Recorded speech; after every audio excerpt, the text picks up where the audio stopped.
Well, just so you know, the overall current events of this investigation.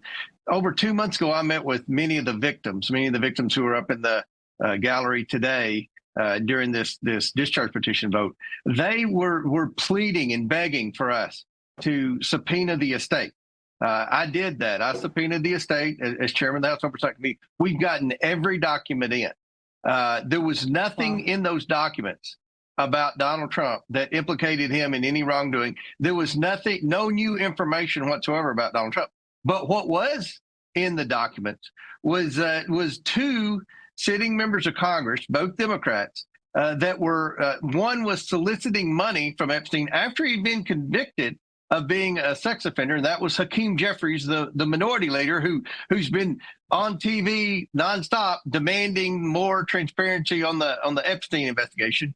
And then the other was Stacey Plaskett, the Democrat from the Virgin Islands, who was texting with Jeffrey Epstein during an oversight committee hearing where I was sitting 2 chairs down from her, didn't know who she was texting with. And she was texting with Epstein. They were colluding, trying to embarrass and hurt Donald Trump. So the evidence, the new evidence that came out from the estate was that Democrats were working with Epstein, that media journalists were working with Epstein, all for one purpose, to try to embarrass Donald Trump. And we also learned that Hakeem Jeffries, the main Democrat in the House now, the new Nancy Pelosi, that he was actually soliciting Epstein for money. So nothing bad about Trump, only bad stuff about the Democrats. We'll see where this investigation goes, but we've been subpoenaing documents and turning everything over to the American people, and hopefully we'll continue to do that. Yeah. I mean, Mr. Chairman, this seems like a really stupid gamble. It's like a political and twisted version of storage wars. Democrats have been clamoring to buy this storage unit, but they have no idea what's in it. Do you anticipate that, and as Sean said, could be folks on both sides of the aisle who are very, very nervous tonight, but how long will it take, now that it's passed, how long will it take for everything to get dumped on the American people? Well, I've subpoenaed the documents already. This discharge petition wasn't necessary. I subpoenaed Pam Bundy a month ago, and they've been cooperating with us. But what people have to understand, there are a lot of class action lawsuits taking place right now between law firms representing victims of Epstein Island. Then you have ongoing criminal investigation.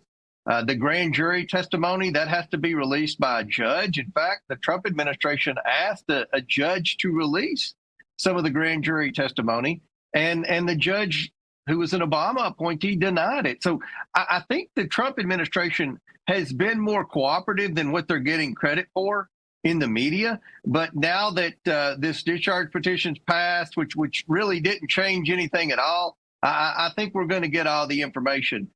Even some of it that's probably not supposed to be released because of ongoing investigations. I believe that everything will come out, and the Democrats have no idea what's in these documents. They didn't know what was in the estate. They're fishing, and they really want us not to comply so they can say we're covering up or we're hiding. So I have no idea what other information will come out, but if it's like what came out of the estate, it's not going to be good for the Democrats.